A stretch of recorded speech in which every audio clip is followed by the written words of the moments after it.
सगळ्यांचं स्वागत आहे. जय भीम, नमो बुद्धाय. पुढच्या दोन गाथा ज्या आहेत, अं, धम्मपदातली 54 आणि नाही, 55 आणि 56वी गाथा.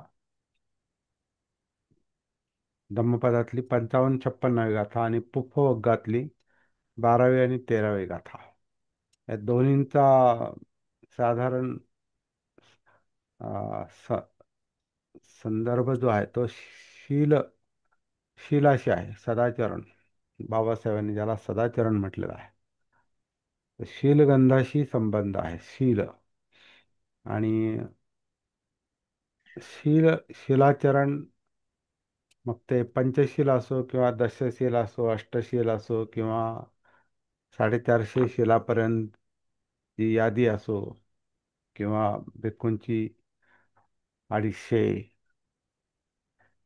तर वेगळ्या संदर्भात वेगळे शील सांगितलेले आहेत आणि ही बुद्धानंतर संकलित झालेली आहेत, हे नक्की. बुद्धांच्या काळात अ, जसे व्यक्ती भेटत असतील त्यांना त्यांच्या वर्तनाची जाणीव करून देण्यासाठी विशिष्ट शिलावर बुद्ध बोलत असतील, किंवा शिलाचरणावर डायरेक्ट सुरुवात करतही नसतील असं दिसतं. आधी ते लोकांना जागृत करण्याचा प्रयत्न करत असतील, आणि जागृती करण्याचा प्रयत्न कशाच्या तरी संदर्भाला घेऊन ते करत असतील. म्हणजे कोणाचे काही प्रश्न असतील, कोणी प्रश्न घेऊन आलेला आहे बुद्धांकडे, किंवा जसं आता प्रसेनजितनी काही तक्रार केली अंगुलीमालाच्या विरोधात, म्हणजे तक्रारी करत असतील, किंवा किंवा चर्चा करत असतील काही विरोधक जे आहेत ते बुद्धावर भो गौतम, म्हणजे अरे गौतमा असं म्हणून काही लोक त्यांचा तिरस्कार पण करत असतील आणि त्यांच्यावर टीका पण करत असतील. कारण बुद्धांचे टीकाकार पण बरेच होते, किंवा हे संसारापासून म्हणजे परिवारापासून अलिप्त करतात वगैरे. तर ह्या टीका ज्या आहेत ह्या आता नंतर ग्रंथामध्ये आल्यात, तसंच असतील असंही नाही. पण आता आपल्याला आधार जो आहे तो ग्रंथांचाच आहे, आणि त्याच्या आधारित आपल्याला चर्चा करावी लागते. जसा एक ग्रंथ आपण धम्मपद घेतो, परंतु हे सगळे ग्रंथ जे आहेत, सगळं लिखित जे आहे, हे बुद्धानंतर अनेक वर्षांनी लोकांमध्ये यायला सुरुवात झालेली असल्यामुळं मूळ बुद्धांची शिकवण जशी होती तशी ती येणं शक्यच नाही. त्याच्यामुळं आपल्या समोर आता 2500 वर्षानंतर जे काही संदर्भ येतात, ग्रंथ येतात, गाथा येतात, सुत्त येतात, आणि वेगळे अनुवाद येतात, भाषांतर येतात, हे सगळं मूळ बुद्धांचे शब्द असणं शक्यच नाही. हे बुद्धांचे शब्द एक तर चुकून म्हणा विकृत केले गेले असतील, किंवा मुद्दामही विकृत करणारे काही लोक होते. ते हुशार होते, पंडित होते, ज्ञानी होते. त्यांना भाषेचं ज्ञान होतं, त्यांना लोकांचं ज्ञान होतं, आणि त्यांचं स्वतःचं काही वर्चस्व त्यांना तसंच ठेवायचं होतं. म्हणून काही लोकांनी, काही हुशार चतुर लोकांनी मुद्दाम पण घुसडलेला असणार आहे, ज्यांना भाषेचं ज्ञान होतं त्या लोकांनी. आणि त्यामुळे काही गाथा ज्या आहेत त्या, किंवा काही सुत्त जे आहेत ते विकृत स्वरूपाचं आपल्याला पाहायला मिळतात. त्यातलं हे शिलाची जी शिकवण आहे, शिलाचरणाची, तर बुद्धांनी जसं आपल्यापर्यंत आलं तसंच सांगितलं असेल असं जोपर्यंत पटत नाही तोपर्यंत मान्य करण्याची काही आवश्यकता नाही. आपल्याला त्याच्यावर विचार केला पाहिजे, चिंतन केलं पाहिजे, आणि योग्य काय, अयोग्य काय, खोटं काय असू शकतं, खरं काय असू शकतं, सम्यक योग्य काय असू शकतं, अयोग्य काय असू शकतं, हे सगळं आपल्याला पारखून पाहावं लागतं. असाच हा शिलाचा विषय आहे, शिलाचरणाचा विषय आहे. शिलाचरण म्हणजे सदाचरण. असं आपण आता बऱ्याच वेळेला असे पण पाहतो की शिलाचरणापासून, म्हणजे एखाद्याला चांगलं वागा म्हणून लगेच तिथून चांगलं वागायला सुरुवात होते. असं नाही. किंवा आपणही स्वतः अनेक वेळा पंचशिलांचं, अष्टशील, दशशिलांचं पठण केलं किंवा अनेक शिलांचं पठण केलं म्हणून आपण लगेच तसं वागतो असं नाही. आपण म्हणतो पाणातिपाता विरमणी किंवा दिनदाना विरमणी किंवा कामे सुमिच्छाचारा किंवा मुसावादा किंवा सुरामेरय मज्ज किंवा जसं आता काही श्रामणेरांना फार उच्चासनावर झोपू नका किंवा माला फूल वगैरे गंध हे लावू नका किंवा मनोरंजन करू नका अशी काही शील त्यांना सांगितली जातात. त्यांना दीक्षा देताना, चिवर देताना सांगितली जातात. म्हणून काय ते त्याचं लगेच पालन होतं असं काही नाही. काही लोक दशशील देतात तर म्हणून दशशीलांचं लगेच पालन होतं असं नाही. म्हणून म्हणून शिलाचरणापासून लगेच सुरुवात होईल असं शक्यच नाही. उलट कधी कधी तर असं झालेलं आहे की जे लोक शिलाचरणाची दीक्षा देतात तेच लोकच शीलभंगाच्या याच्यामध्ये असे अडकतात की त्यांची जगभर छिथू होते. असे पण काही गुरु आहेत की ज्यांना जे शिलाचरणाच्या विशेषतः तिसऱ्या शिलाच्या याच्यात आणि चौथ्या याच्यात पण काही पाचव्या याच्यात पण म्हणजे मद्यपानाच्या याच्यात पण किंवा मद्यपान म्हणण्यापेक्षा झिंगा आणणाऱ्या गोष्टी घेणे किंवा मोसावादा आणि मिथ्याचार अशा याच्यामध्ये काही गुरुलोक पण अडकले जातात आणि त्यांची जगभरामध्ये सामान्य लोकांपेक्षा जास्त शिथू होते. त्यांच्यावर जास्त टीका होते. त्याचं कारण असं की त्यांनी इतरांना शिलाचरण सांगितलेलं असतं. त्यांनी इतरांना शिलाचरणाची दीक्षा दिलेली असते आणि ते स्वतः त्याच्यामध्ये त्याचं पालन न केल्यामुळं अडकतात आणि कधी कधी तर त्याचं समर्थन पण केलं जातं. अं, आपल्याला कोणाचं हे संदर्भ घेण्याची काही आवश्यकता नाही. लोक समजू शकतात. अं, काहींना ते लक्षात पण येईल की आपण कोणत्या संदर्भात बोलतो. काही लोक काही लोक शिलाचरणाचा फार गुप्तपणे भंग करत असतात. ऍक्च्युली मुसावादा करत असतात ते. जसं आता कधी कधी मुसावादा असं केलं जातं की जसं आता एक आपण पाहतो ना की काही जाहिराती येतात, ऑनलाईन जाहिराती येतात बघा. आणि त्याच्यामध्ये फ्री असा उल्लेख केला तो फ्री. आणि ते फ्री पाहून काही माणसं त्या जाहिरातीला भाळतात आणि त्याच्यात एंट्री करतात ते. खर्चाला फ्री आहे, फ्री आहे, काय खर्च नाही काय नाही. पण ते फ्री म्हणून जे आतमध्ये शिरतात आणि कालांतराने मग त्यांना वेगळ्या पद्धतीनं ट्रॅप केलं जातं. त्यांची कोंडी केली जाते आणि जिथून फ्रीमधून जिथं सुरुवात होते तिथं माणसांना काहीतरी पे करावं लागतं. तर हा एक प्रकारे आपण इमोशनल ब्लॅकमेलिंगचा प्रकार म्हणू शकतो. याला इमोशनल ब्लॅकमेलिंग म्हणजे काय? मनुष्य हा आधी भावनेच्या आहारी जाऊन तो आंधळा बनलेला असतो आणि मग तो त्याच्यामध्ये एंट्री करतो. जिथं मोफत आहे, जिथं मोफत काही दिलं जातं तिथं माणूस एंट्री करतो. आणि एकदा त्या जाळ्यामध्ये तो आला की मग त्याच्याकडून त्याला एक सवय लावली जाते त्याची फ्रीची. फुकट आहे, फुकट याची सवय लावली का मग तो त्याला ॲडिक्ट होतो. म्हणजे त्याला ते सवयीचं होतं ते. मग त्याच्याशिवाय त्याला होत नाही आणि मग तो पे करतो. मग नंतर तो पैसे देतो कारण त्याला सवय लागलेली असते. तर त्याच्यामध्ये काही गोष्टी चांगल्या पण असतात आणि बऱ्याचशा त्याच्यामध्ये वाईट पण असतात. आणि हा एक ब्लॅकमेलिंगचाच प्रकार आहे. असे पण काही लोक करतात.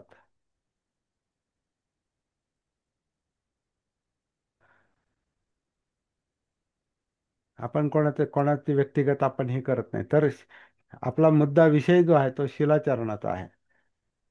कारण जेव्हा असं खोटं बोललं जातं, खोटं खोटं बोलून काही गोष्टी किंवा एक काय म्हणतात, फुकट, फ्री किंवा भपका, असा एक काहीतरी असं ग्लॅमर दाखवायचं, काहीतरी चमक दाखवायची, काहीतरी वेगळं आधी दाखवायचं. जसं जो खेळ खेळ करणारा असतो ना, तर तो लक्ष वेधून घेण्यासाठी आधी ते गुडगुडी वाजवतो. मग माणसाचं लक्ष जातं आणि मग त्याचा खेळ सुरू होतो.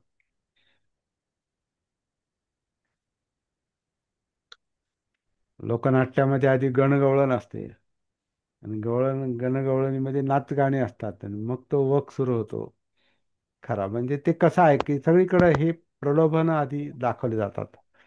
ऍड ऍड असते ती जाहिरात. तसं आपल्याला कधी कधी याच्यामध्ये पण पाहायला मिळतं, धम्माच्या क्षेत्रामध्ये पण. तर हा एक प्रकारे शीलभंगत आहे, कारण याच्यात मुसावादा आहे, याच्यामध्ये खोटं बोलणं आहे. आजच्या गाथांचा संबंध जो आहे ना, तो अशा गोष्टींशी आहे की बघा, आपण जिथं जिथं दुराचरण चाललेलं असतं, जिथं वाईट आचरण चाललेलं असतं, जिथं शीलभंग होतो, आणि विशेषतः जे लोक त्याची अ, आपण आचरणशील असल्याचा आभास निर्माण करतात, एक भ्रम निर्माण करतात, कारण लोक गाफील असतात. लोक भावनेच्या आहारी जातात, लोक गाफील असतात, लोक अज्ञानात असतात, लोक सतीमध्ये नसतात, लोक जागृत नसतात. म्हणून त्यांना फसवणं, त्यांना ट्रॅपमध्ये आणणं, जाळ्यात अडकवणे सोपं असतं. हा दोष फक्त ट्रॅपमध्ये अडकवणाऱ्यांचाच नसतो, हा अडकणाऱ्यांचा पण असतो. कारण ते भानावर नसतात, ते विचार करू शकत नसतात, ते लोभी असतात. त्यांना काहीतरी पाहिजे असतं. ते पाहिजे पाहिजे ते योग्य असेल, परंतु जे जे आपल्याला पाहिजे ते याच्यातून खरंच मिळेल का, याचा विचार करता येत नाही. कारण त्या माणसाचे विचार आणि त्याच्या भावना या त्याच्या ताब्यात नसतात, कारण तो त्याच्याविषयी जागृत नसतो, सतीमध्ये नसतो. म्हणजे चित्तानुसती नसते, धम्मानुसती नसते, आणि वेदनानुसती नसते. त्यामुळं वर्तनाची पण जाणीव नसते, कायानुसती पण नसते. तर हे सगळं जागृतीच्या अभावामुळं होतं. जागृतीच्या अभावामुळं म्हणजे प्रमादामुळं, जागृतीच्या अभावामुळं प्रमाद घडतात, म्हणजे चुका घडतात, म्हणजेच शिलाचरण होत नाही. शिलाचरणाचा जो अ, शिलाचरणाचं जे सद्वर्तनाचं, सदाचाराचं जे मूळ आहे, ते जागृतीत आहे. मला जर सदाचरण शिलाचरण करायचं असेल, चांगलं वागायचं असेल मला, तर मी कसा वागतो ह्याचं आधी भान पाहिजे. मला भान आलं, मी कसा बोलतो, मी कसं काम करतो, माझ्या मनात काय चाललंय, मी बोलतो काय, ह्याचं जर मला भान नसेल, ह्याची जर सती नसेल, तर मग माझ्याकडून, मी स्वतःकडूनच शिलाचरणाची अपेक्षा करू शकत नाही. भले मी किती पंचशिलांचं, अष्टशील, दशशिलांचं, अनेक शिलांचं पठण करो, आणि फक्त तसा कोरडा संकल्प करो, परंतु मला जाणतच नाही, मला माझं भानच नाही, तर मी शिलाचरण करू शकत नाही, अशक्य आहे ते. म्हणून शील समाधी प्रज्ञा हा क्रम पण चुकीचा आहे, असं काही लोकांचं म्हणणं आहे, आणि मी पण त्याच्याशी सहमत आहे. शील आधी येऊ शकत नाही. आधी आधी समज येते, समजलं पाहिजे. म्हणून सम्यक दृष्टीपासून मग संकल्प येतो, आणि मग शील येतं, सम्यक वाचा, सम्यक कर्मांत. अष्टांग मार्गात पण शील आधी नाही, आधी समज आहे, प्रज्ञा आहे, सम्यक दृष्टी आहे. आणि सम्यक दृष्टी ही समज आल्याशिवाय येत नाही. आणि समज येण्यासाठी भान पाहिजे, सती पाहिजे, जागृती पाहिजे. म्हणून हा सेंट्रल पॉइंट आहे आपल्या ह्या सगळ्या अभ्यासाचा, सेंट्रल पॉइंट आहे. म्हणून सदाचाराचा, शिलाचरणाचा पण संबंध सतीशीच येतो, जागृतीशी येतो. ही गाथा आपल्याला असं सांगते की जी जी अशी सदाचरणी माणसं असतात, अं, त्यांची सगळीकडे तशी ख्याती होते. म्हणजे तसे ते प्रसिद्धीस पावतात. आणि आपल्यासाठी मोठं उदाहरण बुद्धांचं आहे, बाबासाहेबांचं आहे. आता टीकाकार त्यांच्यातले त्रुटी काढणार, काही गोष्टी त्यांच्यावर बालंट पण आणणार, काय म्हणतात आपण, आळ पण घेणार, त्यांचं विकृतीकरण पण घेणार, कुठल्याही अशी एखादी घटना घेऊन त्याच्यावर ते अं, असे, म्हणजे ते दुराचरणी दुराचरणी टीकाकार हे सदाचरणी माणसावर कोणत्या ना कोणत्या कोणत्या ना कोणत्या निमित्तानं ते आळ आणण्याचा प्रयत्न करतात किंवा त्यांना खोटं ठरवण्याचा प्रयत्न करतात. जसं आपण परवा म्हटलो की बाबासाहेबांनी राज्यघटना लिहिलीच नाही. आता हे दुराचरणी लोकांचा हा आरोप आहे, आणि ते कधी आरोप करतायत, आता किती वर्ष झाली त्याला? 50 साली राज्यघटना लागू झाली. त्याच्या आधी बाबासाहेबांनी 2-3 वर्षांनी त्याच्या आधी ती तयारी केली होती. 2-3 वर्ष आधी, 50च्या आधी, म्हणजे 47 ते 50, 47ला स्वातंत्र्य मिळालं. नंतर काही दिवसानंतर राज्यघटना लिहिण्याचं काम त्यांच्याकडे आलं. त्यांची प्रकृती, तेव्हा ते म्हणतात माझी प्रकृती ठीक नव्हती, मला तशी मनापासून लिहिण्याची इच्छा पण नव्हती, कारण तसं त्यांची गणित फार आजारांमुळं, आणि इतके वर्षांचा तो अभ्यास आणि दौरे आणि प्रचार आणि ती चळवळ आणि अनेक गोष्टींची चिंता, बुद्ध धम्मावरच्या मार्गावर यायचं होतं ते विषय त्यांच्या डोक्यात होते. असे अनेक मोठाले विषय ज्यांनी त्यांचं मन आणि चित्त व्यापलं होतं. वेळ त्यांचा सगळा त्याच्यामध्ये जात होता, आणि तशा ते आता राज्यघटना लिहिण्याचं जे काम त्यांच्याकडे आलं ते कर्तव्य म्हणून त्यांनी केलेलं आहे. कर्तव्य म्हणून त्यांनी केलेलं आहे, आणि त्यांचं कर्तव्य त्यांनी चोख बजावले. हे आता 50 नंतर आपल्याला दिसतंय, 1950 नंतर जेव्हा घटना लागू झाली 26 जानेवारीला.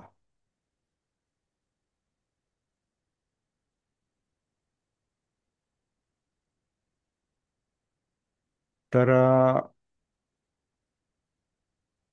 आज अनेक वर्षानंतर, इतक्या वर्षानंतर, आता ते पुन्हा काही लोक, काही दुराचरणी लोक, शीलभ्रष्ट असलेले लोक बाबासाहेबांवर ते आरोप करतात आता, की त्यांनी राज्यघटना लिहिली नाही. आता त्यानं काही फरक पडणार नाही, असं म्हटल्यानं काही फरक पडणार नाही. त्यांनी जे चक्र फिरवायचं ते फिरवलं.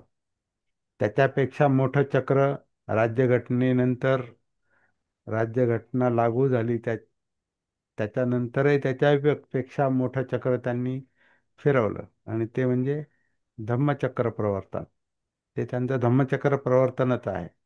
कोणी त्याच्यावर काही लोक आक्षेप घेतात, आणि आपलेच लोक घेतात काही, हे धम्मचक्र प्रवर्तन नाही, बुद्धच धम्मचक्र प्रवर्तन करू शकतात. तर ते बुद्धांचं धम्मचक्र प्रवर्तन हे धम्मचक्र प्रवर्तन आहेच आहे, पहिलं धम्मचक्र प्रवर्तन. पण त्याच्यानंतर त्यांनी ज्या ज्या लोकांना, ज्या अर्हतांना किंवा त्याच्या अलीकडची प्राप्ती असलेल्या लोकांना, अनागामी असतील किंवा सकृदागामी असतील किंवा श्रोतापन्न असतील, हेही लोकांशी, लोकांमध्ये जाऊन जेव्हा ते धम्मप्रचार करत असतील आणि लोक या मार्गावर येत असतील, तर मग हे त्या त्या लोकांचं धम्मचक्र प्रवर्तन नाही का? तर नक्कीच आहे. आणि धम्मचक्र प्रवर्तनासाठीच बुद्धांनी त्यांना आदेश दिला होता, चरत भिक्खवे चारिकं बहुजन बहुजन सुखाय. त्यामुळे ते त्यांचं धम्मचक्र प्रवर्तन आहे. आणि ज्या ज्या लोकांनी या मार्गावर लोकांना आणलं, त्यांनी धम्मचक्र प्रवर्तन केलेलं आहे. तर धम्मचक्र प्रवर्तनात आपण याच्यावर थोडासा मागे विचार पण केलेला आहे. धम्मचक्र प्रवर्तन म्हणजे काय? की धम्मचक्र म्हणजे मनोधम्म जे आहेत, जे कुंठित आहेत, जे स्टक झालेले आहेत, जे अडकलेले आहेत, जे प्रोग्रेसिव्ह नाहीत, पुढे जाणारे मनोधम्म नाहीत, जे अडकवून ठेवणारे आहेत,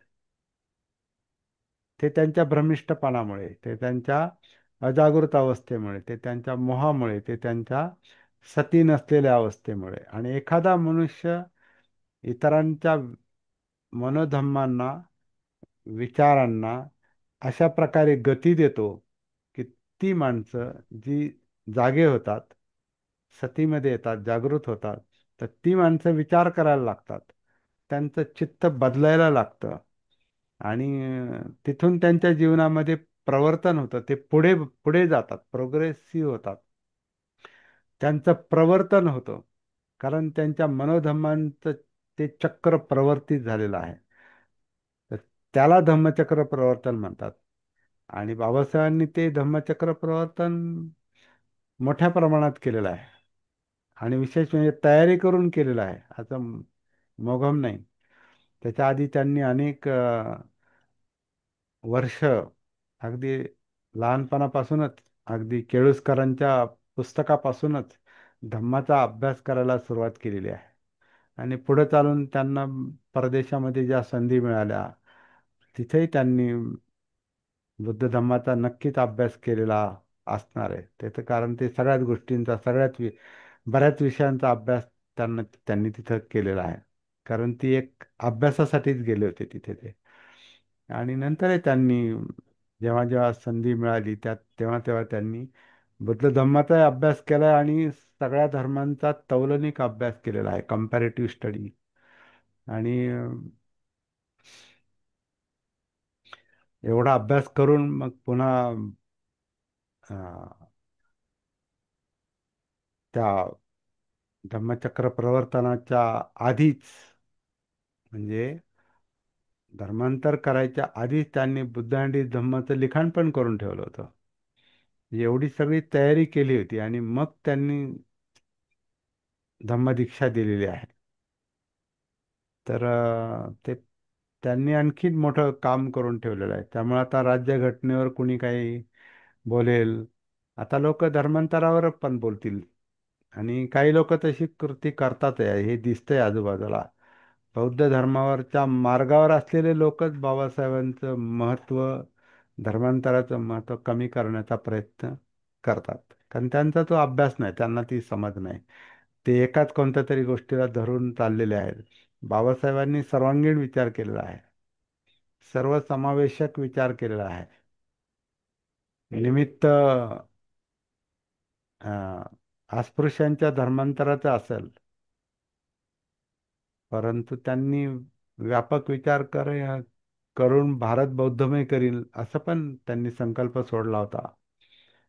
आणि बुद्ध आणि धम्ममध्ये त्यांनी असंही म्हटलेलं आहे की जग धम्मराज्य बनवणे हा बुद्धाच्या धम्माचा हेतू आहे. म्हणजे एवढा व्यापक विचार त्यांनी केलेला आहे आणि मग हे धम्म दिलेला आहे. आणि या सदाचाराच्या, शिलाचरणाच्या आणि ह्या जागृतीच्या मार्गावर, कारण हे धम्मचक्र प्रवर्तन आहे. धम्म मनोधम्मांची जागृती आहे. माणसं भानावर आली, माणसं जागी झाली आणि त्यांनी जुना मार्ग सोडला आणि ह्या मार्गावर आले. ते धम्मचक्र प्रवर्तनच आहे. त्याला कोणी अनुवर्तन म्हणा किंवा काही म्हणा, तर हा भ्रमिष्टपणा आहे त्या लोकांचा, असं मी समजतो. आणि याच्यात आता विरोधकांपेक्षा जे समर्थक आहेत, त्यांचाच जास्त हात आता दिसतोय. तर असो, आता हे अशा अशा फेजेस, अशा अवस्था येणारच आहेत, त्या इथून पुढे पण येऊ शकतात. म्हणून आपल्याला मुख्य जी गोष्ट करावी लागते ती सती जागृतीची. मला तरी हा सेंट्रल पॉइंट वाटायला लागलेला आहे बुद्ध धम्माचा.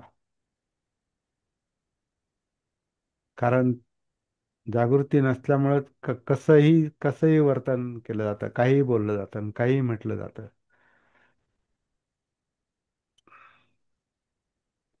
तर हे जागृती नसणं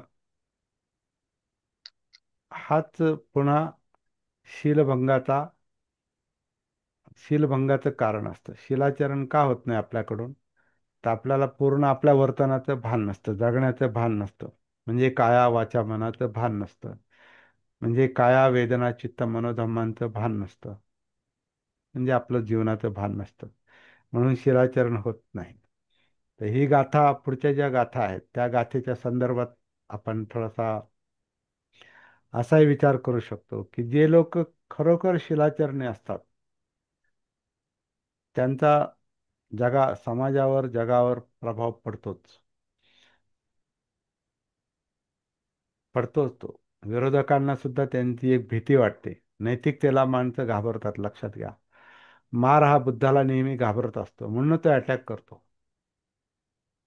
वाईट प्रवृत्ती नेहमी सत्प्रवृत्तीवर आघात करायचा प्रयत्न करतात, कारण त्या घाबरत असतात. आणि वाईटाची ताकद दिसायला जास्त दिसते, पण प्रत्यक्षात ती ताकद सदाचारी माणसापेक्षा कितीतरी कमी असते.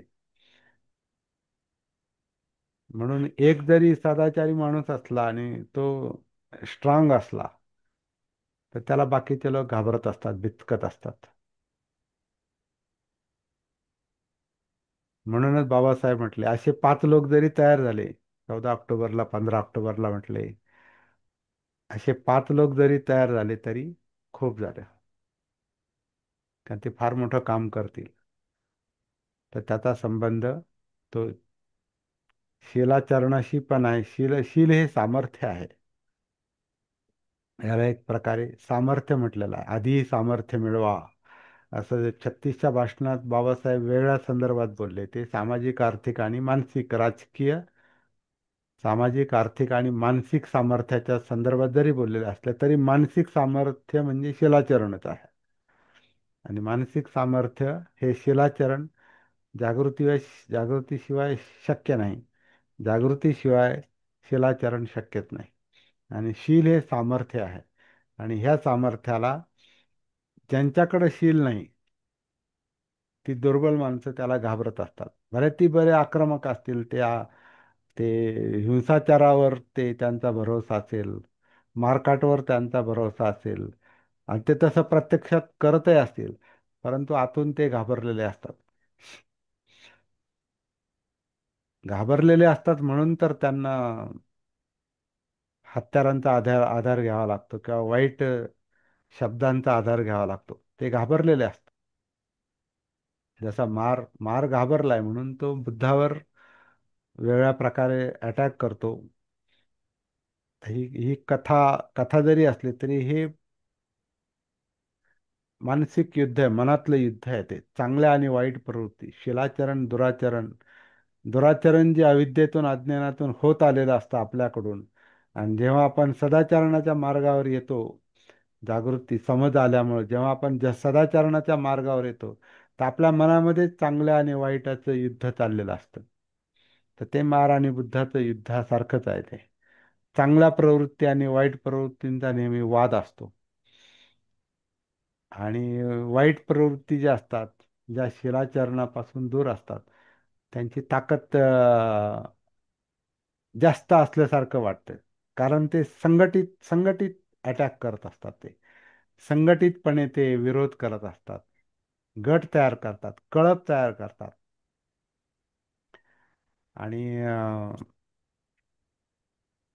त्यांच्या मागे एक प्रकारे मॉब असतो, एक समाज असतो, फार मोठे एक सामाजिक शक्ती असते. आणि त्यामुळे पाहणाऱ्याला असं वाटतं का याच्या पाठीमागे खूप लोक आहेत, पण ते सगळे घाबरलेले असतात.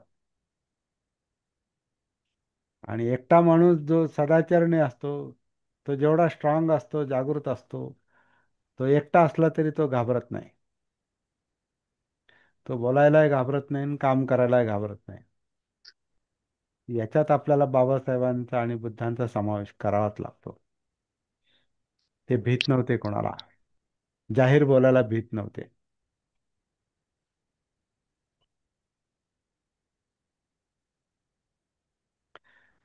Doctor Ambedkar is more dangerous after his death. ते स्वतःच म्हटलेले आहेत का मी मेल्यानंतर जास्त भयंकर आहे. तर आत्ता त्यांच्या त्यांच्या अं, संविधान लिखाणावर म्हणा किंवा बौद्ध धर्माच्या स्वीकारावर म्हणा किंवा त्यांच्या ग्रंथावर म्हणा, जे लोक आत्ता अटॅक करतात ते बाबासाहेबांना घाबरतातच. बाबासाहेबांचं म्हणणं बरोबर आहे की मी मेल्यानंतर जास्त भयंकर आहे. आणि ते अजून दिसायचंय, मी तर म्हणतो अजून ते दिसायचंय. कारण आणि ते कोणावर अवलंबून आहे? ते जागृत लोकांवरच अवलंबून आहे. ते जितके जागृतपणे बाबासाहेबांचा अभ्यास करतील, त्यांच्या कार्याचं पुनरावलोकन करतील, त्यांच्या पुस्तकांचं पुनरावलोकन करतील, ग्रंथांचं, आणि त्याच्यावर पुन्हा पुनर्विचार करतील, अगदी बुद्ध आणि त्यांच्या धम्मपर्यंत. बुद्ध आणि त्यांचा धम्म हे काय तिथं तुमच्या विहारात किंवा पूजास्थानात ठेवून त्याची पूजा करायला तो ग्रंथ नाहीये. भक्तीचा विषय नाही तो. बुद्ध आणि धम्म, बुद्ध आणि त्यांचा धम्म, तो चिंतनाचा विषय आहे आणि तो जागृत चिंतनाचा विषय आहे. आणि त्यांनी स्वतःच त्या पुस्तकाच्या प्रस्तावाने सांगितलेलं आहे. हे आपण परत परत म्हणतोय. विचार करा, चिंतन करा, खरं काय खोटं काय हे पारखून घ्या. आणि ते पारखायला आपल्याला आपलं भान पाहिजे, सती पाहिजे, जागृती पाहिजे. तर शिलाचरणासाठी सुद्धा जागृतीच पाहिजे. उगीच असं म्हणतोय म्हणून शिलाचरण नाही होते. पठण केल्याने शिलाचरण नाही होत. शिलाचरण प्राण, अतिपात, ही काय भानगड आहे? प्राणातिपात, वेरमणी. प्राणातिपात का होतं? प्राण, जीव यांच्यावर अतिक्रमण, दुसऱ्याचं अस्तित्व हिरावून घेणं, दुसऱ्याचं अस्तित्व नाकारणं, असं करणारा स्वतःच अस्तित्व नाकारत असतो. जो हिंसा करतो तो पहिली हिंसा स्वतःची करतो. कारण हिंसा करण्यासाठी मनामध्ये हिंस्र भावना पाहिजे, म्हणजे द्वेष पाहिजे. आणि द्वेषानं, ज्याच्या मनात द्वेष आहे तोच आधी डिस्टर्ब होत असतो, विचलित होत असतो. म्हणजे तो स्वतःचीच हिंसा करतो आधी, आणि मग हिंसेची कृती करतो आणि मग दुसऱ्याला मारतो. त्यामुळे प्राणातिपात ही जी भयंकर गोष्ट आहे, किती भयंकर गोष्ट आहे हे जर लक्षात आलं नाही तर वेरमणी होणारच नाही. अलिप्त होणे. माझ्यातल्या पानातिपाताचं मला जर भानच नाही तर मी पानातिपात वेरमणी करू शकत नाही. आणि त्या शिक्षापदं म्हणजे त्या शिकवणीच्या मार्गावर मी चालू शकत नाही. म्हणजे स्वतः प्रत्यक्षात शिलाचरण करू शकत नाही, पानातिपात वेरमणी करू शकत नाही. तेच अदिन्न दानाला आहे. चोरी करतो आपण, चोरी अदिन्न दाना, म्हणजे न दिलेलं घेणं, असा त्याचा अर्थ आहे. दिन्न दिन्न म्हणजे दिलेलं, दान म्हणजे जे देणं आहे ते, जे दिलेलं नाही ते घेणं, त्याला अदिन्न दान म्हटलेलं आहे. आपण त्याला एका शब्दात चोरी म्हणतो. परंतु प्रत्येक वेळेला चोरीच करायला पाहिजे असं काही नाही.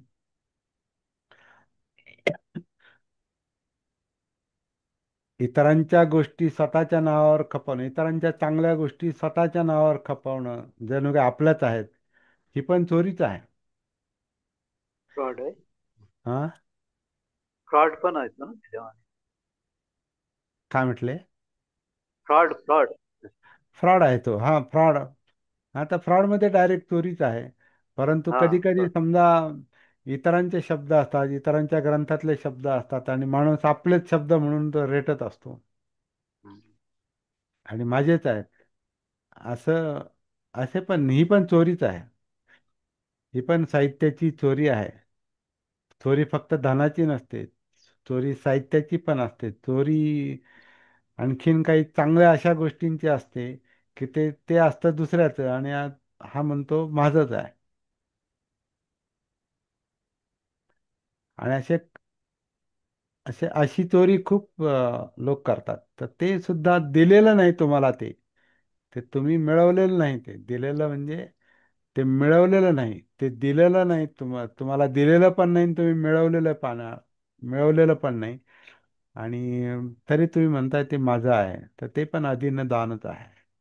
तर चोरीचे, पण हे सगळं लक्षात जर आलं नाही तर कसं काय आपण अधीन दाना वेरमणीचं म्हणजेच कोणत्याही शिलाचरणाचं पालन करू शकतो. कामेसु मिच्छाचारा. आता वाटतंय हे फक्त एक अ, लैंगिक आहे किंवा सेक्शुअल आहे. नाही, हे सेक्शुअल नाही आहे फक्त. काम वासना ज्या असतात ह्या इंद्रिय तृष्णा आहेत.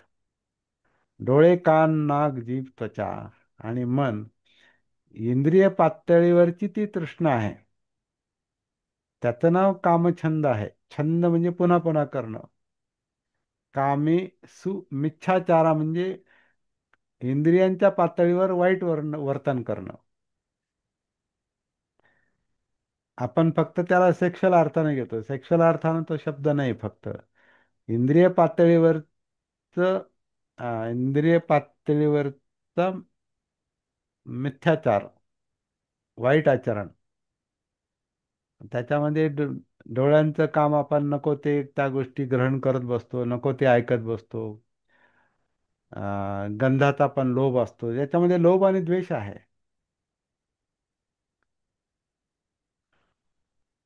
विशेषतः लोभ आहे, कारण तो छंद आहे. खाण्यापिण्या खाण्यापिण्याचा आपण पाहू शकतो. त्वचेचा स्पर्श आणि मनातले विचार, मनातले ते विचार सतत त्याच्यामध्ये गर्क असतात. आणि आता आपण पाहतो की आपल्याला आपण मोबाईल किंवा टेलिव्हिजन, कॉम्प्युटर किंवा याच्यातून आपण पाहतो, किंवा वर्तमानपत्र, याच्यातून आपण पाहतो की आपल्या विचारांना, मनोधर्मांना गती देणारे, विकृत करणारे असे कितीतरी विषय असतात. आणि आपण त्याची सती नसल्यामुळं, भान नसल्यामुळं आपण त्याच्यामध्ये वाहवत जातो. तर तिथं पण कामेसु मिथ्याचार होतो. म्हणजे ह्या सगळ्या गोष्टी समजल्याशिवाय ते सदाचार होत नाही. म्हणून सदाचरण, शिलाचरण सोपी गोष्ट नाही. आपण फार सहज म्हणतो, आणि ते कर्मकांड म्हणूनही पण म्हणतो. आणि काही माणसं त्याचं आचरण न करता पण ते इतरांना सांगतात, त्याची दीक्षा पण देतात. आणि जसं मी मगाशी म्हणालो की काही लोक असे त्याच्यामध्ये अडकलेले असतात का, म्हणजे गुरु लोक, की त्यांची जगभरामध्ये बदनामी होते. आणि जे लोक सदाचरणी असतात त्यांचा त्यांचा लोक काय करतात, त्यांची अं, स्तुती करतात. बोलून नाही दाखवणार, पण त्यांचा आदर करतात. आदर करावाच लागतो. तो सदाचाराचा सुगंध आहे. तर ह्या दोन गाथा ज्या आहेत पुढच्या, या थोड्याशा मी आता लगेच त्याचं पठण करतो आणि त्याचा अर्थ पाहूया. आणि दोन्ही गाथा थोड्याशा समानार्थी असल्यामुळं अं, वेगळा अभ्यास करण्याची काही गरज नाही, त्यांचा एकत्र आपण अभ्यास करूया. चंदनं तगरं वापि उत्पलं अथ वस्सिकी, एते संगन्धजातानं शीलगन्धो अनुत्तरो। अपमत्तो अयं गन्धो यो अयं तगरचन्दनी, यो च शीलवतं गन्धो याति देवेषु उत्तमो। आता याचा तुम्हाला पाठवलेला जो अनुवाद आहे, भाषांतर आहे, ते मी वाचतो. आणि चंदन, तगर, कमळ आणि जाई या सर्वांच्या सुगंधापेक्षा सदाचाराचा सुगंध श्रेष्ठ आहे असं म्हटलेलं आहे. आणि पुढची गाथा अशाच अर्थाची आहे की तगर चंदनाचा हा सुगंध म्हणजे तर काहीच नाही, तो तर थोडासाच आहे, अल्पमात्र आहे. तो पसरतो तो काहीच नाही. ते तो अल्पमात्र आहे. पण सदाचारी लोकांचा जो सुगंध म्हणजे ख्याती, प्रसिद्धी जी असते, ती देवांपर्यंत पसरते. आता हे कोणत्या देवापर्यंत पोहोचते मला माहिती नाही. त्यामुळे हा विषय मी चर्चा करायला अनावश्यक समजतो. किंवा मला मला देव समजले नाही. ज्यांना समजले असेल त्यांनी सांगावं. मला समजले नाहीत. तर सदाचारी लोकांचा जो सदाचारी लोकांची ख्याती ही समाजामध्ये जास्त असते, जगामध्ये जास्त असते. हा सरळ सरळ त्याचा अर्थ आहे. ही कदाचित विकृत केलेली गाथा पण असू शकते. आपल्याला जे आवश्यक आहे ते आपल्याला निरशीर विवेक बुद्धीनं आपल्याला निवड करावी लागते. निरक्षीर विवेक बुद्धी म्हणजे चांगलं वाईट काय आहे ते पाहून त्यातलं जे चांगलं आहे आवश्यक आहे तेवढंच घ्यायचं, बाकीचं सोडून द्यायचं. तर नीर म्हणजे पाणी, क्षीर म्हणजे नीर म्हणजे दूध, क्षीर म्हणजे पाणी. आणि विवेक म्हणजे जसं आता ते हंसाचं म्हणतात, हंसाचं हे आहे हंसाचं. पण ज्याला दूध का दूध, पाणी का पाणी, दूध समजतं पाणी समजतं ना, तर वेगळं करतो. तर त्याला निरशिर क्षीर विवेक म्हणतात. तर विवेकानं आपण कोणत्या गोष्टी आवश्यक आहेत, कोणत्या गोष्टी आवश्यक नाही, ते आपलं आपण बघायचं आहे. आणि त्याला अर्थातच त्याला भान पाहिजे, सती पाहिजे. चंदन तगर कमळ, उप्पल म्हणजे कमळ, वापी म्हणजे आणि किंवा किंवा चंदन तगर हे आपण काल पाहिलेलं आहे, काल परवा. हा, उप्पल म्हणजे कमळ, वस्तिकी म्हणजे इथे जाई म्हटलेलं आहे.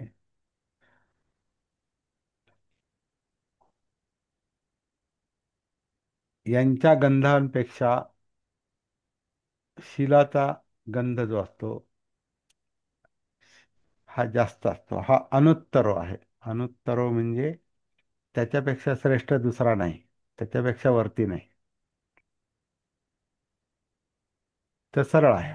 आपण आत्तापर्यंत जी काही चर्चा, मुद्दाम चर्चा आधीच केलेली आहे मी, ते याच्यासाठी का शिलाचरणाचं आधी आपल्याला महत्त्व लक्षात आलं. मग शिलाचरणी माणसाची ख्याती किंवा त्याचा जो दबदबा असतो, त्याचं जे वजन असतं,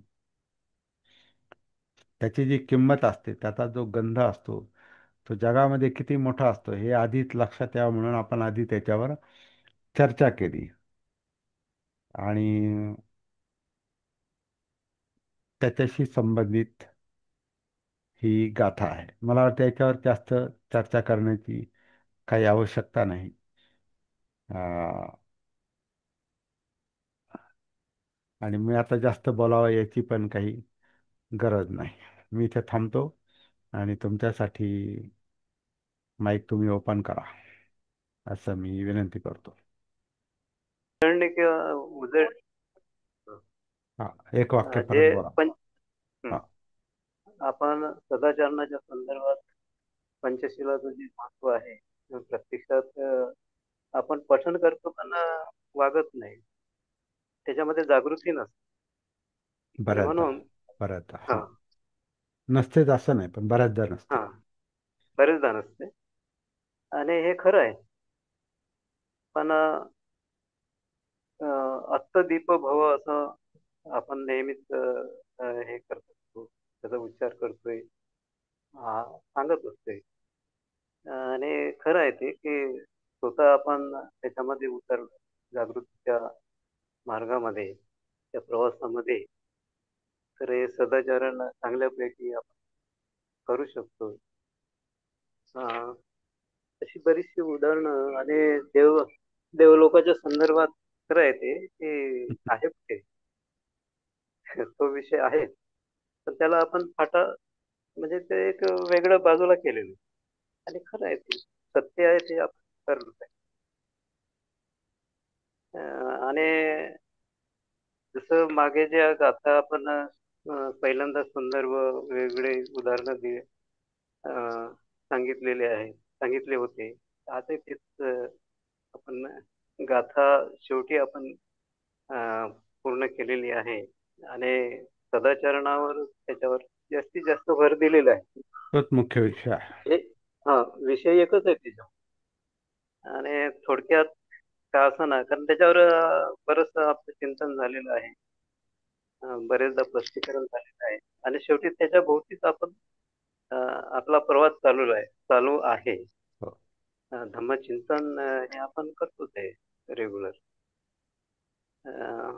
ठीक आहे, चांगलं आहे. आजचं प्रवचन तर नाही ना, पण एक अ, सदाचरण किती महत्वाचं आहे हे आपण आजच्या अ, सत्रामध्ये जास्तीत जास्त त्या मुद्द्याकडे आपण वळलेलो आहोत असं म्हणाल काय हरकत तिलाचरण दुसऱ्यासाठी म्हणण्यापेक्षा आपल्यासाठी अति महत्वाचं असतं. बरोबर. अगोदर स्वतःसाठी अगदी त्याचा म्हणजे दुसऱ्याला काय इफेक्ट होतो हे नंतर. अगोदर माझ्या स्वतःसाठी शिलाचरण, आणि ते दाखवण्याची वस्तूच नाहीये, ते बरोबर. दुसऱ्याला दाखवण्याचं नाहीये. शिलाचरण हे माझ्यासाठी. बरोबर. शिलाचरण स्वतःपासून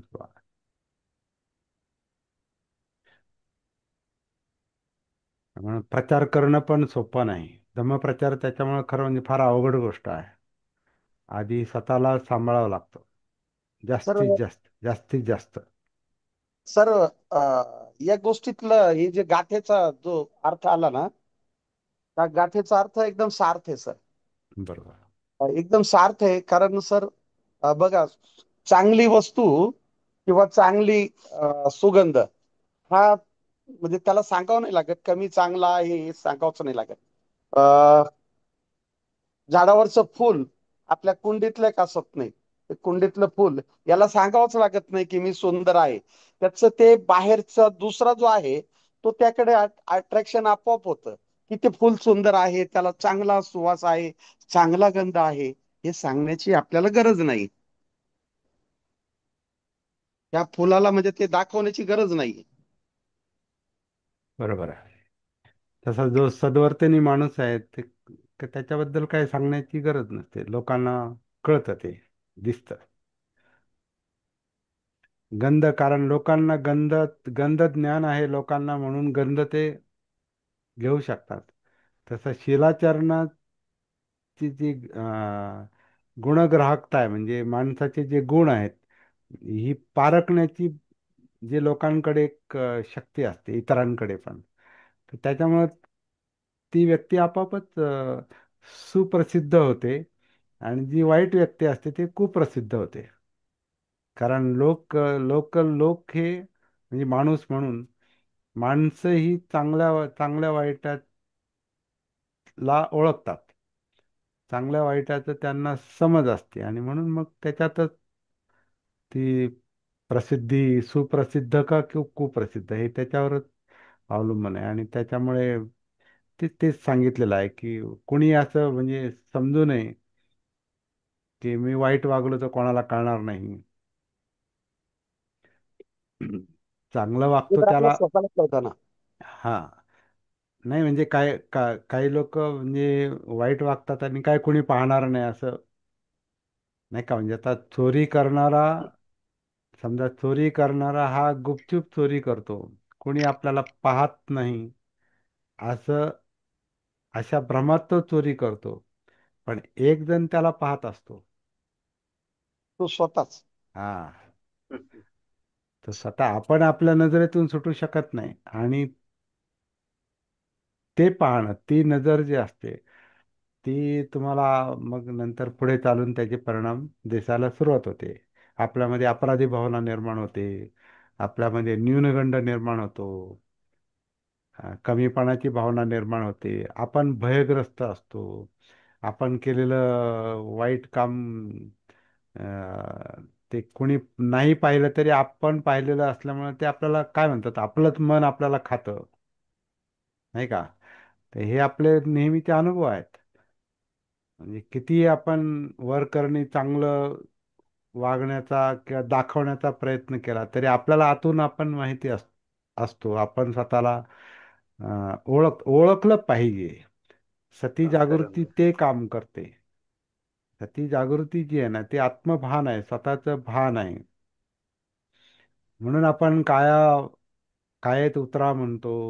म्हणजे आता बुद्धांनी जो मार्ग सांगितला आहे की कायेत उतरा म्हणतो म्हणजे कायानुसती येईल, जाणीवांमध्ये उतरा म्हणजे वेदनानुसती येईल, चित्तामध्ये उतरा म्हणजे चित्तानुसती येईल, हम्म. विचारांमध्ये उतरा, मेंदूमध्ये उतरा म्हणजे धम्मानुसती येईल, इंद्रियांच्या पातळीवरचं भान ठेवा म्हणजे इंद्रियानुसती येईल, जणू काही आपण म्हणजे वर्तनाची सती येईल.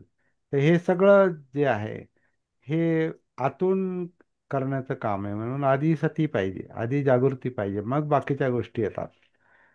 म्हणून मला वाटतं सती हे अप्पमाद, जो बुद्धांचा अंतिम संदेश आहे, अप्पमादेन संपादेत, तोच महत्वाचा आहे. आणि बुद्धांनी पण तेच काम केलेलं असणार आहे. परंतु आता प्रवाहाच्या ओघामध्ये ज्या महत्वाच्या गोष्टी आहेत त्या मागे पडल्यात आणि ज्या कर्मकांडाच्या गोष्टी आहेत त्या पुढे आल्यात. त्या वाईट नाहीत. म्हणजे पंचशील सांगणं, बोलणं, पठण करणं किंवा दुसऱ्याला सांगणं हे वाईट नाही. परंतु त्यानं नुसता फायदा होत नाही, त्यानं लाभ मिळत नाही. कारण शेवटी लाभ काय पाहिजे माणसाला? माणसाला चित्त विमुक्ती पाहिजे, म्हणजे दुःखमुक्ती पाहिजे, विकृतीतून मुक्तता पाहिजे, लोभातून मुक्तता पाहिजे, द्वेषातून मुक्तता पाहिजे. आपलं जे प्रदूषित चित्त आहे, प्रदूषित मन आहे, प्रदूषित विचार आहेत, याच्यातून आपल्याला मोकळीक मिळाली तर दुःखमुक्ती आहे, तर निब्बाण आहे, तर आपण त्या त्या मार्गावर आहोत असं आपल्यालाही वाटतं. समाधान लाभतं त्याच्यातून, समाधीतून समाधान पण येतं त्या समाधीतून.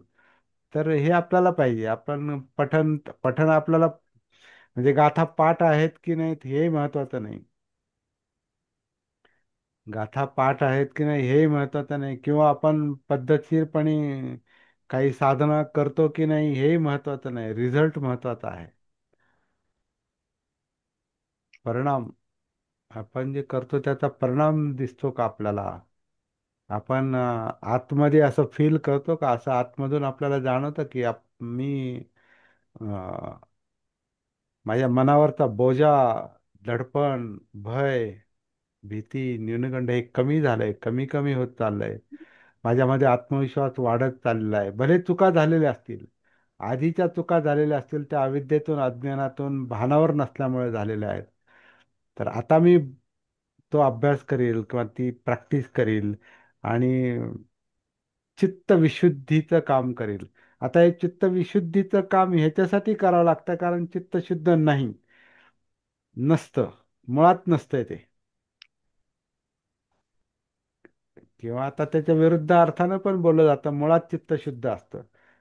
परंतु चित्त शुद्ध जरी असलं तरी अविद्येमुळे ते अशुद्ध होतच. म्हणजे कळत कळत नाही. अविद्या म्हणजे अज्ञान. अज्ञान म्हटलेला, अविद्या म्हणजे जाणत नाही. जाणत नाही म्हणजे त्याचा बोध नाही, बोधी नाही, समजत नाही. का तर सती नाही, जागृती नाही. जिथं अज्ञान आहे, जिथं जागृती नाही, तिथं चित्तही जागृत नाही. मग चित्त जागृत नाही तर मग चित्ताचं जे लक्षण आहे की कशाईकडे आकर्षित होणं,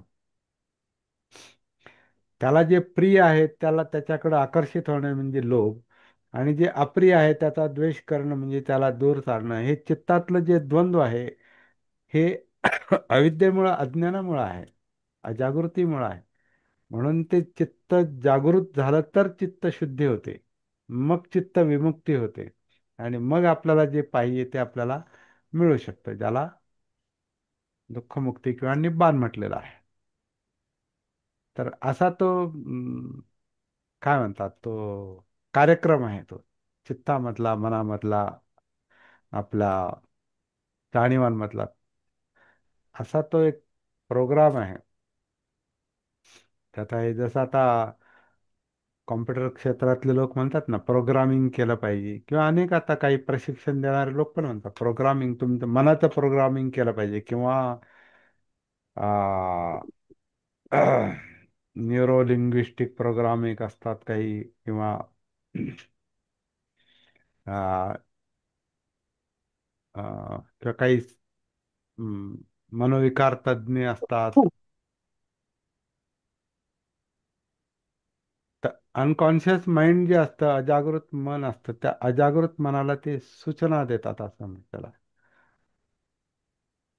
पण त्याचा मी जवळून जास्त अभ्यास नाही केला, परंतु ते असं आहे की अजागृत मनाला, अनकॉन्शियस माइंडला, जे मन भानावर नाही त्याला सूचना द्या, मग ते चांगलं वागेल.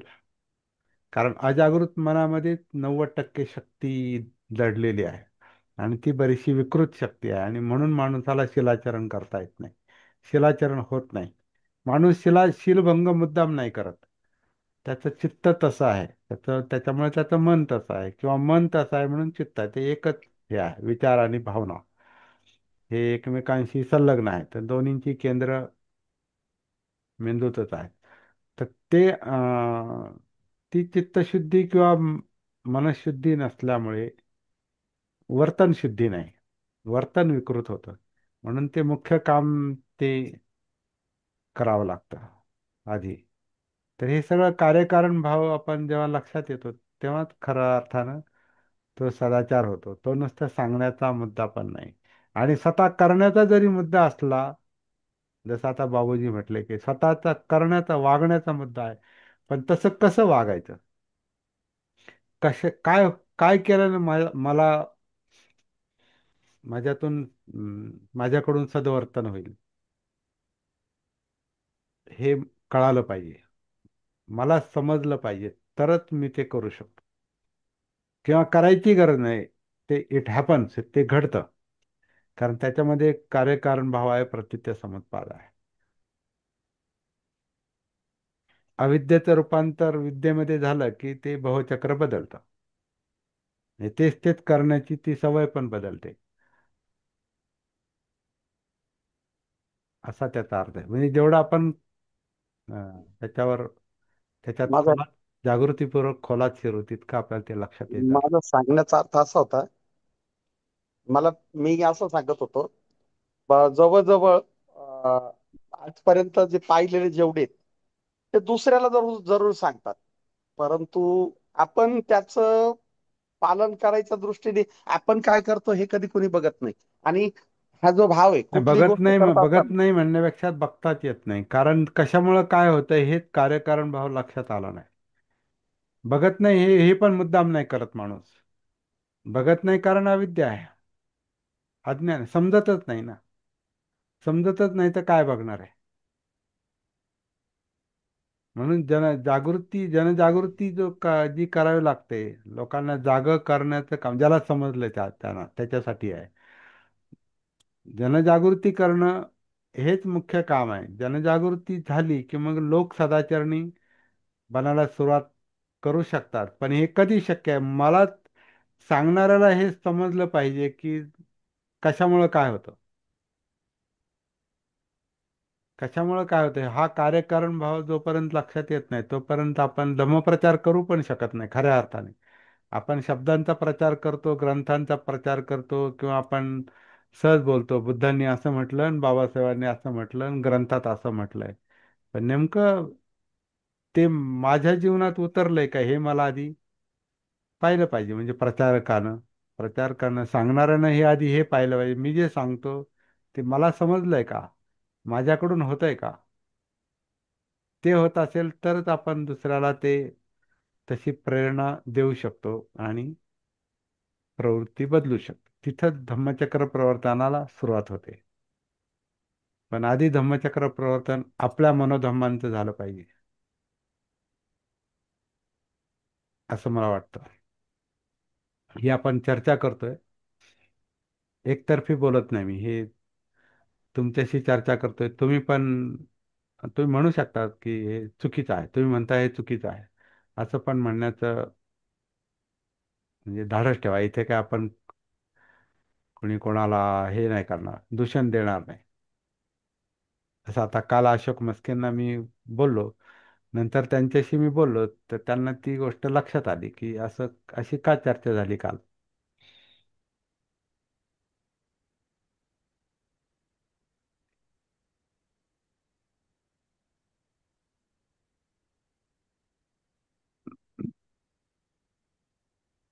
पुढे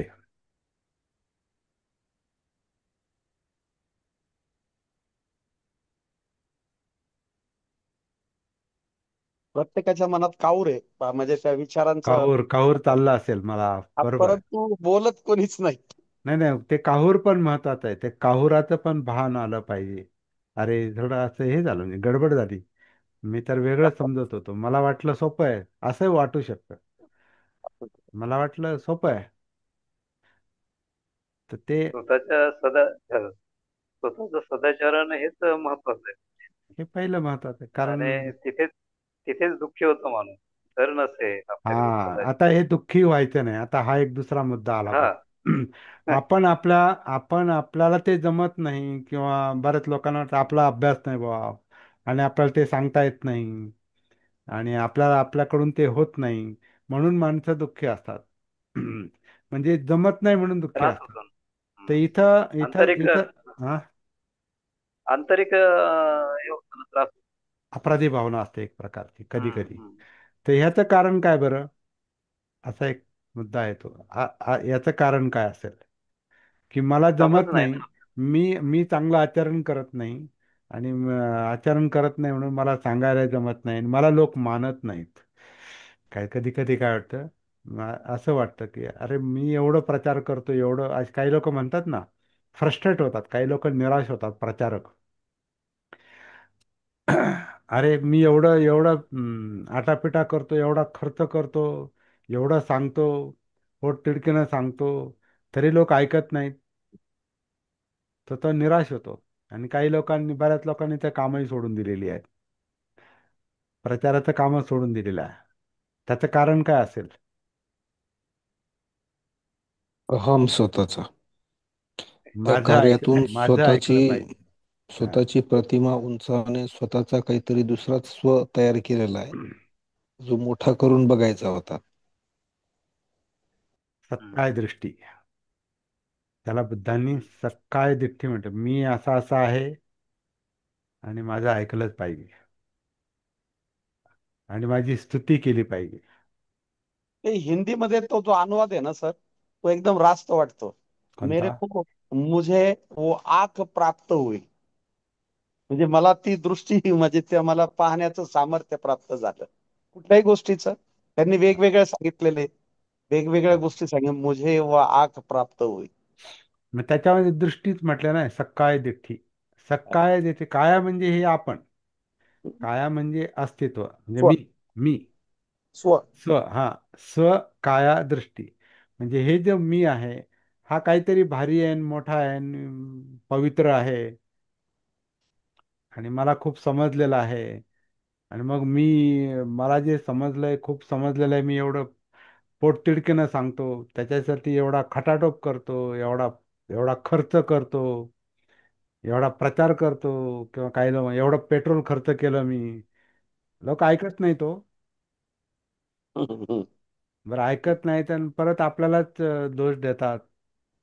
ते सगळ्याच्या पाठीमागे आपला मी असतो. तर सरळ सोपं आहे खरं म्हणजे, फार आपलं आपण काम करावं. त्याला काय म्हणतात, म्हणजे मी काम करतो आणि माझं ऐकलं पाहिजे, आणि मग माझी स्तुती झाली पाहिजे, अशी अपेक्षा असेल तर मग ते पुढचा परिणाम बेभरवशाचा आहे. तुमचं लोक ऐकतीलच आणि मानतीलच याची काही गॅरंटी नाही, कारण तुम्ही मीपणातून बोलता, तुम्ही अहंकारातून बोलता, आणि अहंकार हा स्वार्थ आहे. म्हणजे सत्काय दृष्टी आहे, स्तुती पाहिजे, स्तुतीचा लाभ पाहिजे, माझ्या कामात मला यश पाहिजे. म्हणून यश अपयश निंदा स्तुती लाभ हानी याच्यातूनच सुखदुःख निर्माण होतं, आणि परत त्या सुखदुःखात तो अडकतो. म्हणजे फुट्टस्थ लोकधम्मे ही चित्तंग यस्सन कंपती. चित्त कंप पावण्याची हीच कारण आहेत. 8 कारणं. 8 म्हणजे 4 जोड्या. सुख दुःख कशामुळं? यश पाहिजे, अपयश नको. स्तुती पाहिजे, निंदा नको. मला लाभ पाहिजे, मला हानी नको. लाभ हानी यश अपयश निंदा स्तुती याच्यातून होणारं सुख दुःख. तर त्या सुख दुःखामध्ये जो अडकतो, त्याचं चित्त कंप पावतं, म्हणजे यातना होतात, म्हणजे दुःख होतं. म्हणजे आपणच आपल्याला, आपल्या अविद्येमुळे, आपल्या अज्ञानामुळे, अजागृतीमुळे आपणच आपल्या सुखदुःखाचं कारण घडतो, आणि दोन्ही ते अडकून पडतो. ते ह्याच्यावर आधी काम केलं पाहिजे. म्हणून धम्माची प्रॅक्टिस आधी, मग प्रचार. प्रॅक्टिस जोपर्यंत काही लिमिट पर्यंत होत नाही, परफेक्शन येईल तेव्हा येईल, पण किमान तुम्हाला तो मार्ग तरी लक्षात आला पाहिजे, आणि त्याच्या मार्गावर आपण काही मर्यादेपर्यंत, काही अंतरावर चाललं तरच आपण ते सांगू हा हा मार्ग असा असा आहे. म्हणजे जसं आता एखादा म्हणतो ना, किंवा समजा एखादा मॅट्रिक पास झालाय, तर तो पहिली दुसरी तिसरी चौथी पर्यंतच्या मुलांना सांगू शकतो काही गोष्टी, कारण तो त्याच्यातून गेलेला आहे. एखादा ग्रॅज्युएट झाला तर तो मॅट्रिक पर्यंत किंवा त्याच्या नंतरच्या काही लोकांना ते सांगू शकतो, मी ग्रॅज्युएट म्हणजे माझ्याकडे हे आहे. पण तशी प्राप्ती नाही. म्हणजे आता ही प्राप्ती जी आहे, ही आंतरिक प्राप्ती जी आहे, ही थोडीशी कठीण आहे. याचं मोजमाप करणं फार कठीण आहे. ते मोजमाप म्हणजे श्रोतापन्न सकृदागामी अनागामी अर्हत पद आहे. पण ते समजणं सोपं नाही, कारण हे स्रोत म्हणजे प्रवाह, प्रवाह म्हणजे मुक्तीचा, चित्त विमुक्तीचा प्रवाह म्हणतो मी त्याला. त्या चित्त विमुक्तीच्या प्रवाहामध्ये आपण जोपर्यंत उतरत नाही, म्हणजे काया वाचा मन, किंवा काया वेदना चित्त मनोधम्म, या जाणीवांच्या प्रवाहात जोपर्यंत आपण उतरत नाही, म्हणजे चित्तामध्ये आपण उतरत नाही, तोपर्यंत चित्तमुक्तीचा अनुभव आपल्याला येऊ शकत नाही. कारण चित्तामध्ये उतरल्यावरच चित्त कशामुळं विकृत आहे, कशामुळं लोभ आहे, कशामुळं द्वेष आहे, म्हणजे आहे जे काय आहे आणि कशामुळं आहे हे जेव्हा कळतं, तेव्हा त्याच्यातून मोकळा होता येतं. पण तिथं आपला संपर्कच नाही. आपला संपर्क समजा फक्त बाहेर असेल आणि आत नाही, स्वतःशी नाही, तर मग आत नाही तर मग बाहेर नाही, आडात बरोबर नाही सर. तर पोहरत नाही, असा तो प्रकार आहे ना. हम्म. बोलू सर. हा, बोला बोला बोला. असं थोडं बोलायचं म्हणजे भानातून उत्पन्न हो, म्हणजे आता जसं माझ्या शब्दात मला वाटत आहे, भान भान हे खूप शीतल आहे परिणाम स्वरूपात. भानातून उत्पन्न होणारं शिलाचरण हे पण खूप शीतल आहे, शांत आहे, सम आहे, अथांग आहे. आणि त्या शिलाचरातून उत्पन्न होणारी जीवन पद्धती म्हणजे समुद्र जरी खवळलेला असला, तो माणूस जसा एक कणही पाण्यामध्ये त्याचं तो बुडणार नाही, अशा स्थितीत भान आणि भानातून उत्पन्न होणारं शील माणसाला पोहोचवतं. आणि हे गाथेत नाही, ते अनुभवातून यायला लागलं ना, मग कळायला लागतं की सगळंच खूप शिथिल आहे. त्याच्यात ती दुसरी आपण एक धम्मपद पाहिलं होतं, हे भान थोडस गेलं की शील थोडस हुकतं, शील हुकलं की अहम जागा घेतो. आणि मग ते जे धम्मपद पाहिलं होतं ना, शाकारलेलं छत जसं कमजोर पडलं तर आतमध्ये पाणी शिरतं, तसं ते जगाची बाहेरचा गोंधळ, हल्ले, दुःख हे सगळं आत शिरायला चालू होतं. म्हणून भान आणि भानातून उत्पन्न होणारं शील हे खूप शीतल आहे, सम आहे, अथांग आहे. हम्म, बरोबर.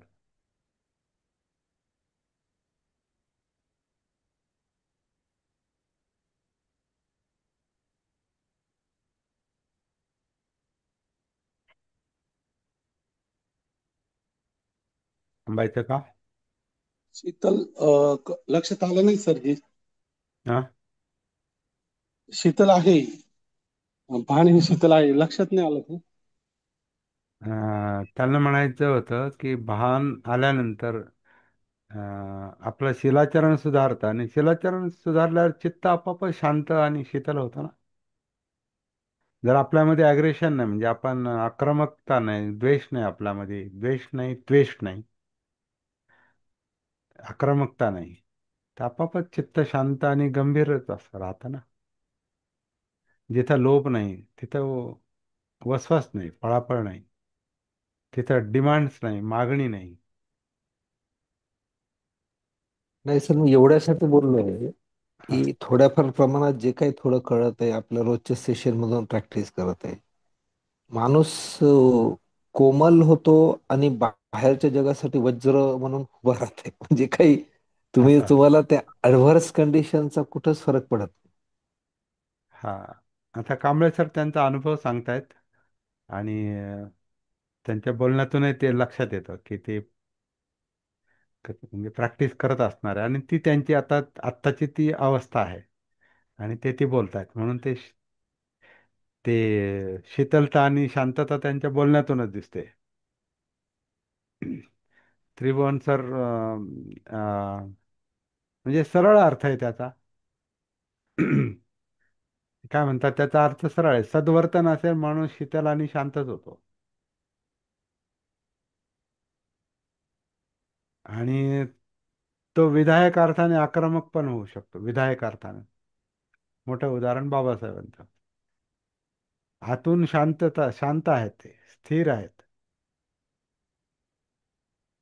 चित्त त्यांचं स्थिर आहे, शांत आहे, गंभीर आहे, अथांग आहे. परंतु समोरचा मार असा आहे, समाजातल्या कुप्रथा चालीरीती आपल्या आणि इतरांच्या समाजातल्या अशा घातक आहेत, विघातक आहेत, का तिथं थोडंसं पॉझिटिव्ह आक्रमण केल्याशिवाय ते लक्षातच येणार नाही त्यांच्या. कारण त्यांना ही भाषा तर समजली पाहिजे ना, जी भाषा ज्याला समजते त्या भाषेत ते बोलावं लागतं, तरच त्याचा परिणाम होतो.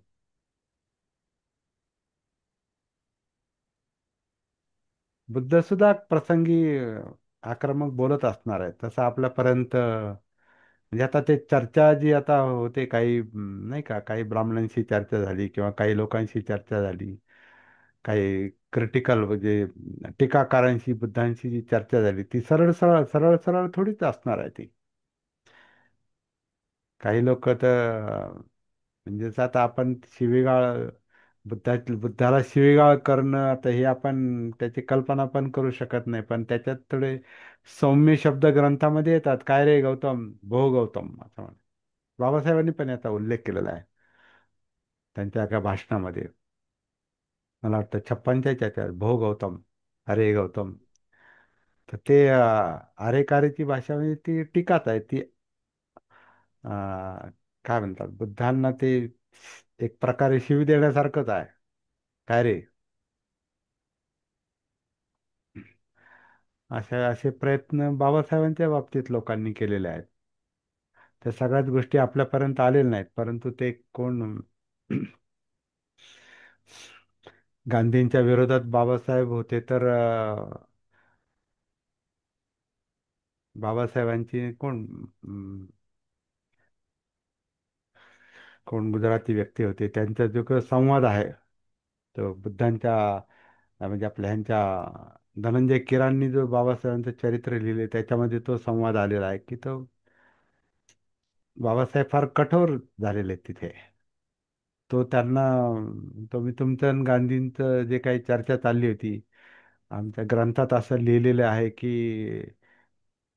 तिथून बाहेर पडावं, पण असं ऐकू नये. म्हणजे त्या फार फार खालच्या दर्जाचा तो बोलला असणार आहे. पण बाबासाहेब पण ते म्हटलं तुमच्या ग्रंथामध्ये अशा खुशमस्कऱ्या माणसाचं काय करावं, असं काहीतरी वेगळे शब्द तिथे आलेले आहेत. मला ते शब्द नेमके आठवत नाहीत, परंतु आक्रमकता आहे त्याच्यामध्ये. तर ती विधायक आक्रमकता त्या त्या प्रसंगी गरजेची असते, त्याच्यात द्वेष नसतो, परंतु तिथं ते तसंच करावं लागतं.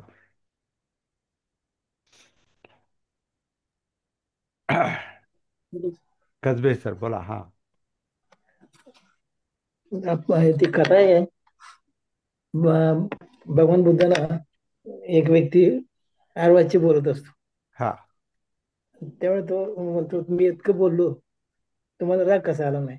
त्यावेळी ते म्हणतात ही वस्तू आहे, ही मी तुला दिली, कोणाची झाली, तुझी झाली, मी घेतलीच नाही, तू घेतलीच नाही तर ती माझी राहणार. म्हणजे आणि बाबासाहेब म्हणतात अन्याय करणाऱ्यापेक्षा अन्याय सहन करणारा जास्त दोष आहे. अगदी बरोबर. काय म्हणजे कसं हे करायचं आपण. असा मुद्दा आहे तुमचा चर्चेसाठी. बाबासाहेब जे म्हणतात अन्याय करणारापेक्षा अन्याय सहन करणारा जास्त जबाबदार असतो सामाजिक पातळीवर आणि आपल्या अगदी कौटुंबिक पातळीवर सुद्धा. किंवा कुठेही. अन्याय अन्यायाचा अर्थ असा होतो की ज्याच्यात तुमची चूक नाही, परंतु तुम्हाला चुकीच्या पद्धतीने वागवलं जातं किंवा अं, तुमच्यावर म्हणजे तुमचं अस्तित्व नाकारलं जातं. अन्यायाचा अर्थ काय की तिथं न्यायानं आपण माणूस आहोत आणि माणसानं माणसाला माणसासारखं वागवावं अशी एक काय म्हणतात एक समजदार समजदार माणसाची ती धारणा आहे, न्याय्य धारणा आहे. पण तसं होत नाही. तसं जेव्हा होत नसतं, त्याच्यासाठी बाबासाहेबांनी असं म्हटलेलं की तुम्ही माणूस आहात आणि तुम्हाला जर माणसासारखं वागवलं जात नाही, तुम्ही अस्पृश्य तुम्हाला ठरवलं गेलेलं आहे आणि अस्पृश्यांना परत अस्पृश्य त्यांना शिवायचं नाही, त्यांना कुठली संधी द्यायची नाही, त्यांना सगळ्या याच्यापासून आर्थिक सामाजिक राजकीय सगळ्या अधिकारापासून त्यांना वंचित करायचं, त्यांचं जगणं मुश्किल करून टाकायचं आणि ते तुम्ही सहन करायचं. मग तुम्ही माणूस आहात का? तर हे जे सांगण्याची बाबासाहेबांची पद्धत होती, तर तुम्हाला प्रतिकार करावा लागेल. आणि प्रतिकार करण्यासाठी आपण माणूस आहोत याचं भान आलं पाहिजे. आपण जनावर नाही नाही आहोत, आपल्या जनावरासारखं वागवतात, आपण जनावर नाही आहोत, आपण माणूस आहोत. तर ही माणसातली माणुसकी जागृत करणं हे बाबासाहेबांनी पहिलं त्याला काम केलं. आणि त्याला असं बोललेलं आहे की तुम्ही सहन करता म्हणून तुमच्यावर अन्याय होतो. म्हणून गुलामाला गुलामीची जाणीव करून द्या, तो गुलामी विरुद्ध बंड करून उठेल. हे चळवळीचं त्यांचं जे सूत्र होतं, त्याच्यामध्ये जे जागे नाहीत, जे भानावर नाहीत, त्यांना भानावर आणणं हे काम पहिलं त्यांनी केलेलं आहे. आणि त्याच्यातून चळवळ उभी राहिली आणि मग ते चळवळीला कामं दिलेली आहेत पुढची. हे आपण लक्षात घेऊ. ते फक्त विरोधकांवर आक्रमण नाही करत बसले ते. तेही केलं त्यांनी एकाच वेळेला सायमल्टेनियसली समांतर याच्यात. परंतु जास्त फोकस त्यांचा ह्या अस्पृश्य लोकांवर होता, त्यांच्या समाजावर होता. म्हणून मी तर कधी कधी असं पण पाहतो किंवा अनुभवलेलं आहे की शत्रू शत्रू म्हणजे इतर प्रतिपक्षी बाबासाहेबांचा जेवढा द्वेष करत नव्हते, तेवढा आतले लोक करत होते. ते बोलून दाखवत नव्हते, तेवढं धाडसही नव्हतं बोलण्याचं. पण द्वेष घरातले पण त्यांच्या आता जसा त्यांचा भाऊ बाबासाहेबांच्या कामाचं समर्थन करत नव्हता. काय समाज समाज करतो, घरामध्ये काय चाललंय ते बघ. तर अशा वेळेला ती भाषा ती करावीच लागते. गुलामाला गुलामीची जाणीव करून द्यावीच लागते, तरच ते काम होतं.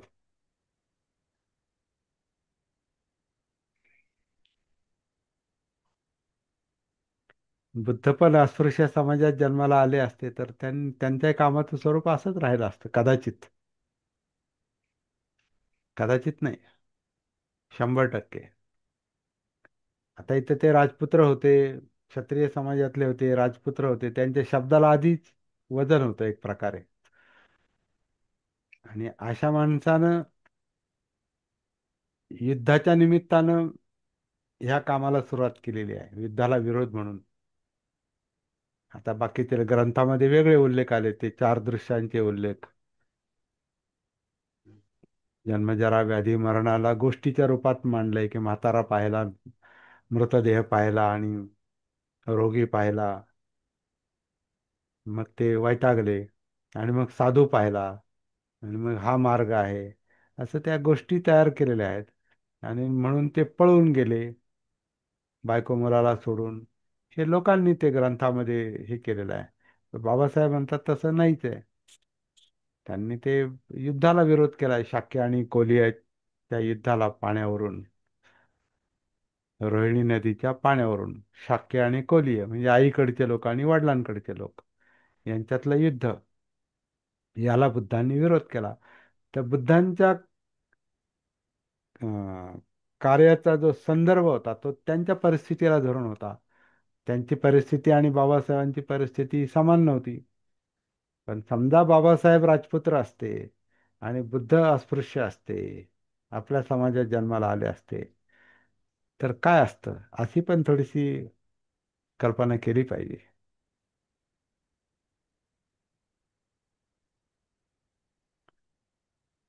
तर जशी परिस्थिती असते तसं माणसाचं वर्तन असतं, परंतु दोघांच्या कार्याचा हेतू एकच: दुःखमुक्ती, यातनामुक्ती.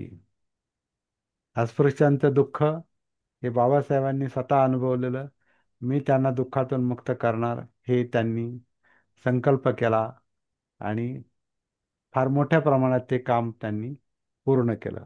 परंतु नंतर त्यांना असं वाटलं की हे समाजव्यवस्थेमुळं किंवा लोकांच्या वर्तनामुळं हे असं दुःख हळूहळू कमी होईल, परिवर्तन होईल, व्यवस्था परिवर्तन होईल, समाज परिवर्तन होईल, आर्थिक परिवर्तन होईल, राजकीय परिवर्तन होईल, सगळी परिवर्तन होतील. पण मानसिक परिवर्तन जर झालं नाही तर दुःखाची परंपरा तशीच पुढे चालू राहते. आणि मानसिक परिवर्तनाचं काम, मनोधर्मांच्या पातळीवरचं काम हे बुद्धांनी केलेलं आहे. म्हणून बाबासाहेबांना हे म्हणावं लागलं किंवा म्हटलं त्यांनी की बुद्धासारखा तत्वज्ञानी दुसरा जगात झालाच नाही, त्यांच्याच मार्गाने आपल्याला जावं लागेल, जगाला जावं लागेल. बुद्धा बुद्ध हे आपल्यापेक्षा 100 वर्षांनी, कारण त्यांचे अनुयायी म्हणायचे तुम्ही तुमचा धर्म काढा, आंबेडकरी धर्म तो चालेल. तर बाबासाहेबांनी ती जाणीव करून दिलेली आहे. म्हणजे जणू काय काही शब्द असतील माहिती नाही, की तुम्हाला बुद्ध समजले नाहीत असं त्याचा अर्थ आहे, असं जणू काय ते म्हटले. बुद्ध माझ्यापेक्षा 100 वर्षांनी पुढं होते. कारण काय की मानसिक परिवर्तनाचं जे तंत्र आहे, सूत्र आहे, ते बुद्धांना समजलेलं होतं. कारण ते त्यांनी स्वतःमध्ये उतरून ते पाहिलेलं असणार नाही, पाहिलेलं आहे.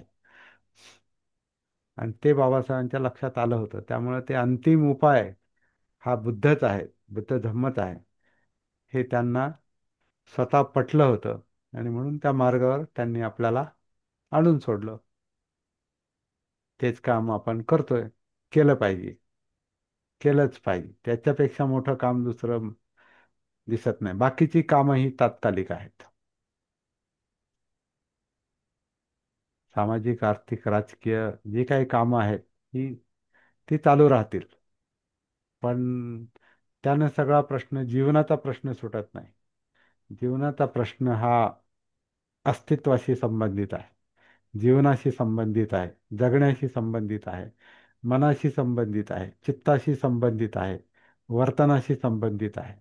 आणि तिथं बुद्धच आपल्याला उपयोगी ठरू शकतात. आणि बुद्ध उपयोगी ठरू शकतात म्हणजे त्या मार्गावर आपण चाललो तर तो परिणाम आपल्याला दिसू शकतो. आणि ते प्रॅक्टिकल आहे, ते व्यावहारिक आहे.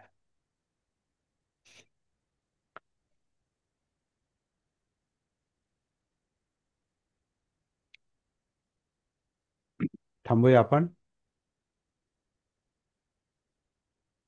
जय भीम, नमो बुद्धाय. जय जय भीम, नमो बुद्धाय.